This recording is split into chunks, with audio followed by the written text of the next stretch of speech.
Assalamualaikum warahmatullahi wabarakatuh. Perkenalkan, nama saya Rista. Saya kelas 2B Pendidikan Biologi dari Universitas Galuh. Di sini saya akan mempresentasikan materi mengenai perubahan membuka dan menutup stomata atau yang disebut dengan nasti. Langsung saja, yang pertama yaitu pengertiannya. Membuka dan menutup stomata sangat penting bagi proses asimilasi karbon dioksida dan juga keseimbangan air di dalam tanaman. Membuka dan menutup stomata tergantung pada perubahan turgor sel penjaga atau sel stomata. Sel stomata akan membuka jika tekanan turgor sel penutup yang tinggi dan juga akan menutup jika tekanan turgor sel penutupnya rendah. Ketika air dalam sel tetangga memasuki sel penutup, maka sel penutup akan memiliki tekanan turgor yang tinggi. Nah, sementara itu, sel tetangga yang telah kehilangan air akan mengerut sehingga menarik sel penutup ke belakang, maka stomata akan terbuka. Sebaliknya, ketika air meninggalkan sel penutup dan menuju ke dalam sel tetangga, maka tekanan turgor di dalam sel penutup akan menurun atau rendah. Sementara itu, sel tetangga yang mengakumulasi lebih banyak air akan menggelembung sehingga nantinya akan mendorong sel penutup ke depan. Maka stomata akan tertutup. Stomata akan membuka jika kedua sel penjaga itu meningkat. Peningkatan tekanan turgor sel penjaga disebabkan oleh masuknya air ke dalam sel penjaga tersebut.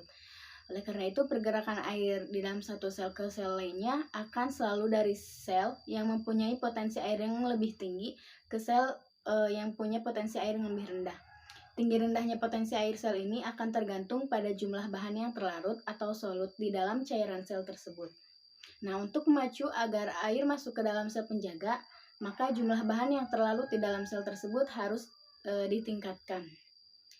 Selanjutnya, ada beberapa faktor yang mempengaruhi membuka dan menutupnya stomata. Yang pertama, temperatur atau termonasti.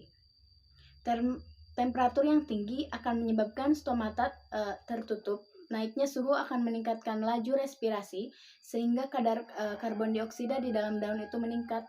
pH pun akan turun dan stomata akan tertutup. Temperatur yang tinggi berkaitan dengan konsumsi air yang tinggi. Stomata akan menutup untuk mencegah kehilangan air yang berlebihan. Jika temperatur rendah, maka stomata akan terbuka. Yang kedua ada cahaya atau fotonasti. Cahaya matahari akan merangsang sel penutup menyerap ion K+ dan juga air, sehingga stomata akan membuka pada pagi hari dan meningkatkannya konsentrasi K+ pada sel penjaga stomata akan membuka lebih lebar. Sebaliknya, jika stomata menutup, maka tidak terjadi akumulasi K+. Akumulasi K+ ini disediakan oleh vakuola, sel lateral, dan sebagian lagi oleh epidermis. Dengan adanya cahaya fotosintesis akan berjalan, sehingga karbon dioksida di dalam daun ini akan berkurang dan stomata akan terbuka. Selanjutnya, 4. Hidronasti atau air. Nah, apabila tumbuhan mengalami kekurangan air, maka potensi air pada daun itu akan turun, termasuk sel penutupnya atau sel penjaga, sehingga stomata akan tertutup. Pembukaan celah stomata biasanya itu berkurang jika potensial air daun menurun. Perubahan pembukaan itu air biasanya dianggap disebabkan oleh kenaikan kadar absisat atau yang dihasilkan dalam mesofil dengan laju yang tinggi. Nah, oleh karena itu, keduanya pada potensial daun itu akan berkurang. Jadi pada intinya, jika kandungan air yang tinggi, maka sel penjaga atau turgornya itu akan terbuka.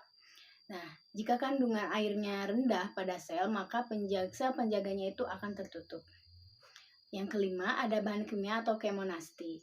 Bahan kimia yang dapat mempengaruhi atau membuka dan menutup stomata itu adalah karbon dioksida atau CO2. Konsentrasi karbon dioksida yang rendah di dalam daun akan menyebabkan stomata membuka. Tekanan parsial karbon dioksida yang rendah dalam daun akan menyebabkan pH sel menjadi sangat tinggi, sehingga sel penjaga itu akan terbuka. Nah, sebaliknya, jika konsentrasi karbon dioksida tinggi, maka sel penjaga akan menutup. Terima kasih, sekian dari saya. Mohon maaf, masih banyak kekurangan. Wabillahi taufiq wal hidayah. Wassalamualaikum warahmatullahi wabarakatuh.